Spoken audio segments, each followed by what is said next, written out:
Welcome to OOD Works, the podcast, a show about unique individuals and the services provided by Opportunities for Ohioans with Disabilities, the state agency that helps individuals with disabilities find a job and be more independent. Here's your host, Kim Jump. Director Kevin Miller, thank you for taking the time to sit down and join us again on OOD Works, the podcast. Yeah, I feel very lucky. I'm the first two-timer here, so I'm wondering if that has something to do with I signed the budget for the podcast. So for you listeners out there, it might have something to do with it, but I appreciate being here again. Well, I appreciate you sitting down with us. This is episode 8 of OOD Works, and Director Miller was referring back to episode 1 in which he discussed the budget for OOD. That's right. For the current fiscal year and next fiscal year. And we have so many exciting things that have been funded through the budget, wonderful things happening. We've touched on some of those during the series of the podcast. But today's episode is dedicated to the communication disability law. For folks that aren't familiar with that, Director, can you share what is the communication disability law first off? Sure. I think the important thing to remember is our mission is to help individuals gain employment. So obviously that means we have to take into consideration how do those individuals get to work. And in many instances, and we've seen many case studies and stories around the country about some very unfortunate incidents that have occurred from just really misunderstandings between the law enforcement officer and the individual who have been pulled over, who maybe is deaf or maybe is on the autism spectrum or has some other type of disability that really impedes them from being able to communicate clearly. When we were doing research on getting this language drafted into a bill, we saw several real live officer cameras where they had a call that there was some drug dealing going on in Arizona at a park. An officer showed up and there was a young man there who was stemming, who was on the autism spectrum, and he had a kind of a fidget spinner. And the officer, as someone who's been trained in law enforcement, that was my original career, working in corrections as well, you always want to make sure you can see somebody's hands, and when you approach somebody, you always are being aware of the threat assessment. And the officers responding is hearing that there's drugs, which maybe includes someone who's dealing drugs has a weapon. And so when they pulled up, they only saw this individual, and they asked him to see his hands, and he was very limited in his verbal skills. And when the officer said, "Hey, come here," he said no, and he started to run. Well, obviously the officer's reaction was, "I need to detain him." And, the young man began screaming and flailing, and it's as a parent of a young man who is on the autism spectrum, and I'm sure any parent who would see something like that, and we can get into some more of the details as we started to talk with some of the parents to help support this bill. It's really heartbreaking to think about. So what we're really trying to do with this communication disability law is to say, we're not trying to say it solves everything, but when you get every law enforcement organization from the Buckeye State Sheriff's Association to the Highway Patrol, the Chiefs of Police, FOP, that says we're in favor of anything that gives more information to an officer, because the most dangerous thing an officer can do is approach a vehicle. So anything that can help narrow that misunderstanding is a benefit. So we've taken that approach and kept it really as the focus of what we're trying to get across here. As I said, if an individual with a disability is speeding or they've caused an accident, this isn't a get out of a ticket free card. It's really about making sure you're giving some notice to the officer to say, okay, you might have to maybe change up your tactics as you would from previous stops with somebody who didn't have a communication disability. It's about awareness. So for the 1 year that this law has been in effect now, a law enforcement officer would know that someone in a vehicle, either the driver or a passenger, has a communication disability of some sort. It could be autism, it could be they could be deaf. They could be someone who stutters. But they know that because those individuals now have the option to register in a database Correct. so that then the license plate number would alert law enforcement. Yeah, I think the key component of all of this is, one, it's voluntary. The second part is it's not visible to anybody but law enforcement. And that's another critical part, because what you don't also want to do is have some sort of imprimatur on a license or on a license plate or a sticker on a vehicle, because then there's concerns that that individual could be targeted as a victim for, some individuals who don't have good intentions. So there was a lot of thought that was taken into this, and I should say a lot of information from partners, whether that be from the autism community to the deaf community. We had a lot of special interest groups who were very supportive of this and also provided some very, very good information to help us craft this information into a bill that was sponsored by Representative Wiggum and now Senator Gavarone to carry this forward through the legislature. And I think that the other important thing to know is the only thing that is disclosed to the officer when it comes up on the law enforcement database, the LEAD system as it's called, is it just says the individual has a communication disability. It doesn't say the person's deaf. It doesn't say the person stutters. It doesn't say the person has cerebral palsy. It doesn't say the specific disability. It just says the individual has a condition that may impede their ability to communicate. So all that does is put the officer in the frame of mind of understanding, okay, I might need to change my tactics as I walk up to this vehicle. So it promotes understanding. That's right. It's, we've just seen too many instances where, another example, there was a deaf individual who was pulled over. I believe it was in Tennessee or Georgia. And obviously, when you get pulled over, anybody who gets pulled over, I hate to admit, I've been pulled over a couple of times. Obviously, your senses are heightened. You're nervous. You don't like the idea of being in trouble and what this might cost you and so forth. And so you're on edge. You have to also understand the officer's on edge. They don't know who you are and what you're up to. As I've said, it's one of the most dangerous things that an officer can do, a law enforcement officer, is to walk up on a vehicle. And so this individual was deaf and was really upset that they were pulled over, and just because they were naturally not thinking like, gee, I need to get across to this officer, whatever I'm saying, they were signing kind of aggressively, not thinking like this officer may not know. Well, the officer took that as being an aggressive tactic and ended up tasing the individual, dragging that individual out of the car. And so we're hoping by this, it's not a silver bullet to think that it fixes everything. I want to make sure everybody understands that. What it's really intended to do is narrow the scope of miscommunication, or maybe overcoming some preconceived notions of just some awareness of you might need to think differently as you walk up on this vehicle. And again, it doesn't mean that, if the person's speeding, the law was designed basically in mind of my son. And I had his godfather, my best friend Joe, who did a practice run, and everything he did was exactly what you wouldn't want to do for a person who's pulled over. He was nervous. He reached for his wallet. He wasn't making any eye contact, made lots of sudden movements. And this is your son with Joe, who's that's in right. law enforcement. I'm sorry. Yes, I should be more clear. My son, Connor. That's how this really started to come about, when I saw he wanted to try to drive, which, as any parent would be, was petrified. But then I took into account his communications difficulties of being on the autism spectrum. His mother and I, especially me, having that background that I had in criminal justice law enforcement, I was afraid of what might happen. And so we started to do some research on, is there anything that could maybe address some of this? And we're one of the very early adopters, and I hate to give credit to another state, but I will. Texas is really the leader, where we kind of modeled a lot of this. We had some conversations with them about what are the good things that we saw in this? How did you do this? How did you engage the provider community and get support? What was law enforcement?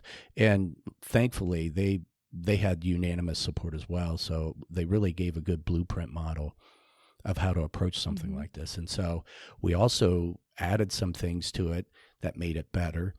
And I think the proof is in the fact that now we have some other states like West Virginia and Indiana who've contacted us to say, now, how did you guys do this? So it's good that we're a leader in this to show that when the governor, Governor DeWine signed his executive order about being a disability inclusion state, a lot of that is about employment and making sure people have the same opportunities. But I think it also shows in this instance that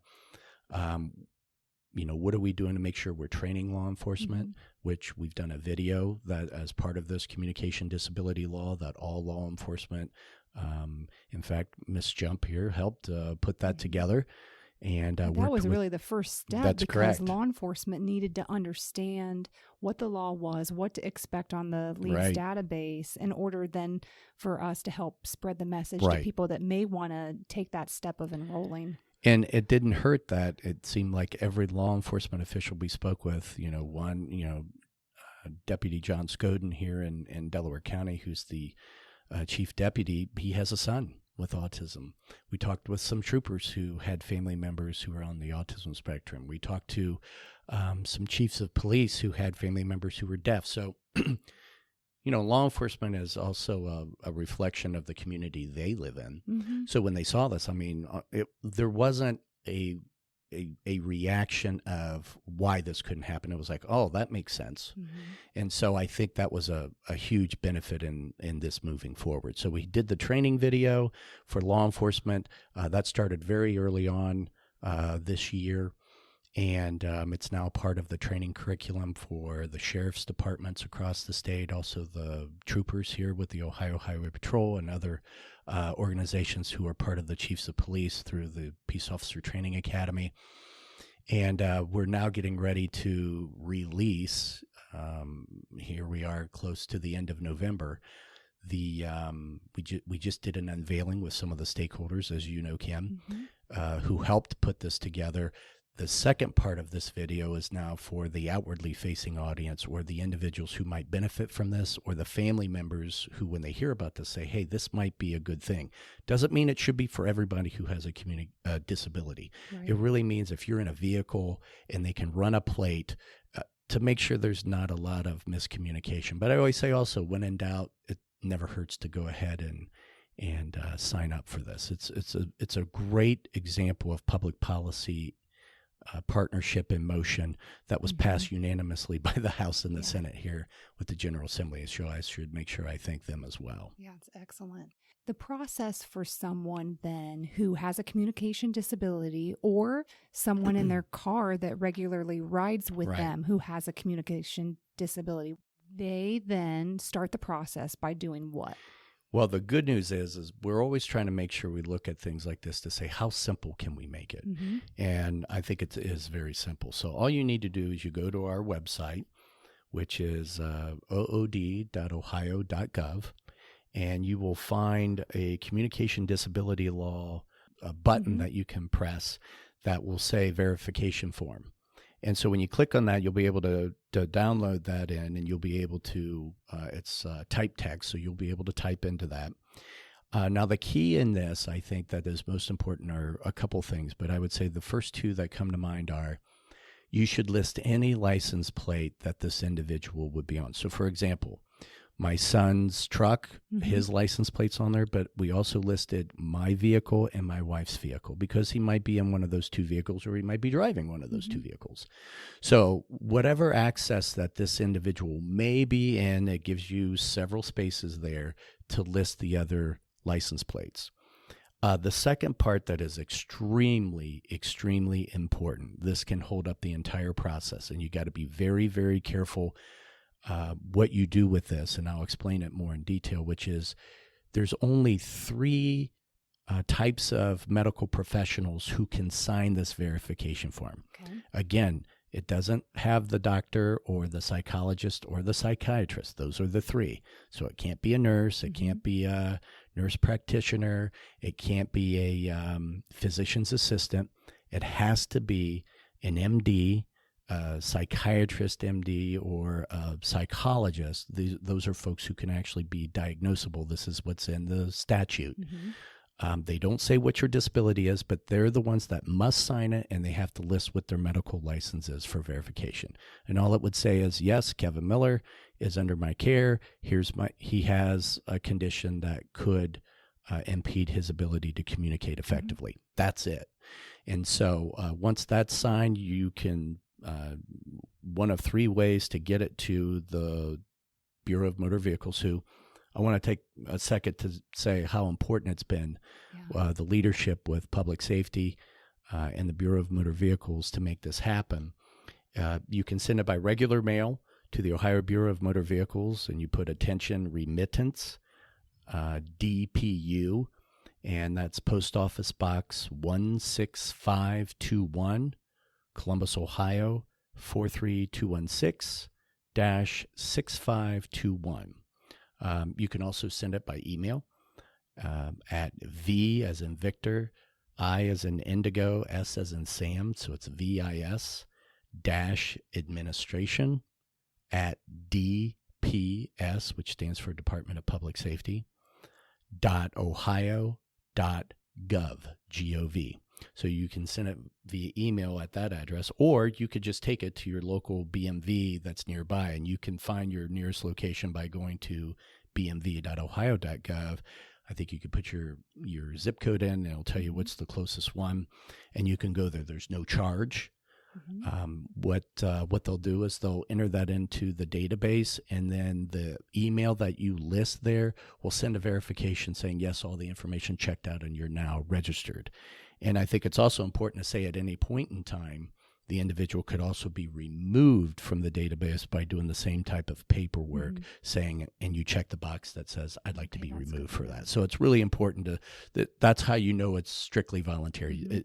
You can get on, but it also means you can get off just as easy. That's excellent. And we'll make sure too, we put in our show notes the exact web link. All of this information. Yeah, that was a lot, wasn't it? So it is. It's a lot to say. Don't worry, everybody. We'll make sure you get the information, right? Yes, we'll just a simple link that you can just click on is easier to remember than ood.ohio.gov/communication disability law. Right. It is a mouthful, but it's important. Yeah, it is. And we're trying to spread the word. And so we're working on, Miss Jump here is working with her partners at the Department of Public Safety to do a public announcement, and we're thinking about how we can maybe try to time this to invite the governor. This is something that he's passionate about as well. I think, as most people know, he's a former prosecutor, and he's also has a very long track record in his many jobs that he's had. It goes long before he became governor of his support and stance for individuals with disabilities. So everything that we've asked of him in this, he's been more than willing to do. He did the intro video of the law enforcement video. He also did the intro video for the end user advocate video that we'll be releasing, which will be on our website as well for everybody to see, right? At the same address, ood.ohio.gov. And it's great because it's informational. And when you hear it right from the governor, I think it also shows that it's important. And so we're hoping to have a big announcement, some type of event to talk about releasing this and making it go live. So I hope everybody stays tuned and make sure you're following us. This is my shameless plug on Facebook, Twitter, right, Kim? You've taught me well. Whether it's Facebook. Ohio OOD. That's right, at Ohio OOD. And you should be following us anyway, because we also do a lot of fun things and working with individuals. Yeah, there is. I mean, this is one of so many amazing initiatives that's happening right now, and really following on social media, listening to this podcast are really great ways to stay in the know. Absolutely.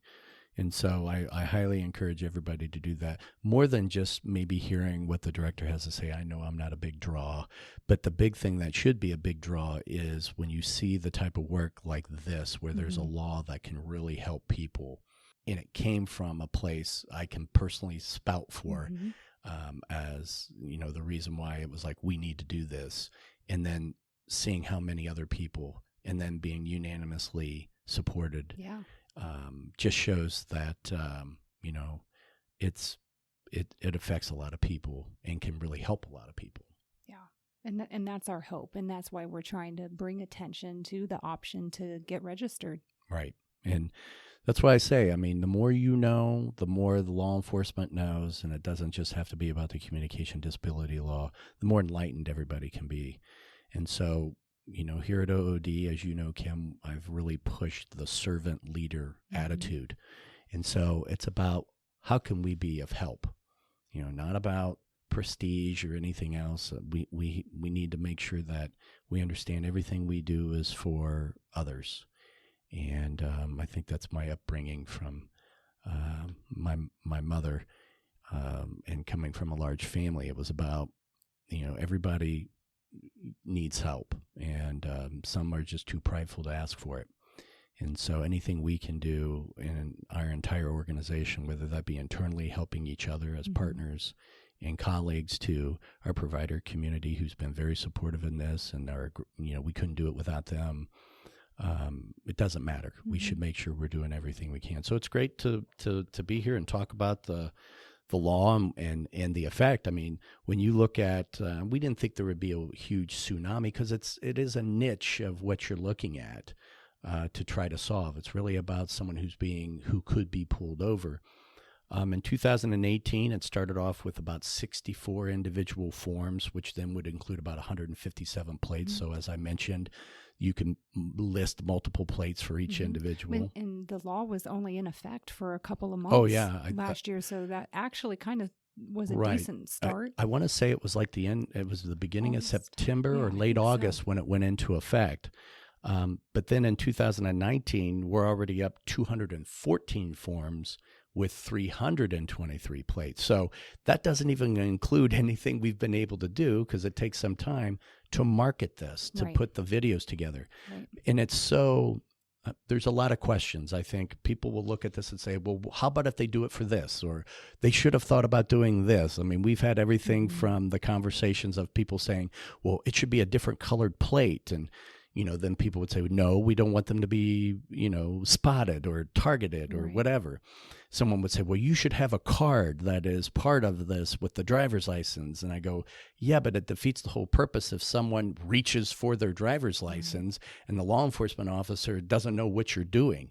Whereas this is a way for the officer to kind of be right off the bat into the situation. And then that officer, whether it's he or she, ease into how they think's the best way to handle the situation. They're the professional.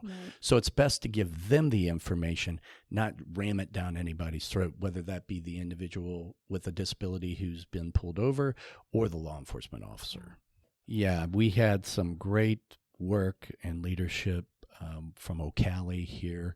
Also the Central Ohio chapter of Autism Society, Kathy Mackley, who we were on a show together, I think at the beginning of the year, with Spectrum Cable, talking about this as part of a news channel story about it. And so she's chomping at the bit to say, hey, when are we going to, do the next one, as we like to joke with each other. John Moore, who is on our OOD council and is a leader in the deaf community, was a part of that. Diane Page, she was the first person that I had my legislative liaison call, because you want to talk about just a true hero. Diane talking about her adult son who was working and was leaving second shift work. And so it was later at night, was pulled over by a local police department. And obviously, because he's on the autism spectrum, when the officers were interacting with him, a lot of the ways that her son were trying to communicate present also as someone who might be impaired. He wasn't making any eye contact. He was making very short one-worded responses, and they pulled him out of the car to have him do a field sobriety test. Of course, he failed it because he also has dexterity issues and sensitivities to the lights and everything that was going on. And when she saw the arrest video of her son being handcuffed, I mean, you can feel the pain that's going on, and her son not really understanding, like, what did I do? And of course, so what did they do? They take him down to the police station, and he blew 0.0 on the BAC meter, which is the breathalyzer test. And so she was like, the first person I had told my then legislative liaison, Andrew Connors, I said, get a hold of that mom and ask her if she would be willing to testify about this. And she jumped in not only with both feet, but with both arms and everything else, and has been a real champion and advocate in this. So her, Julie Stewart, John Scoden, who I mentioned earlier, who was with the Chiefs of Police Association.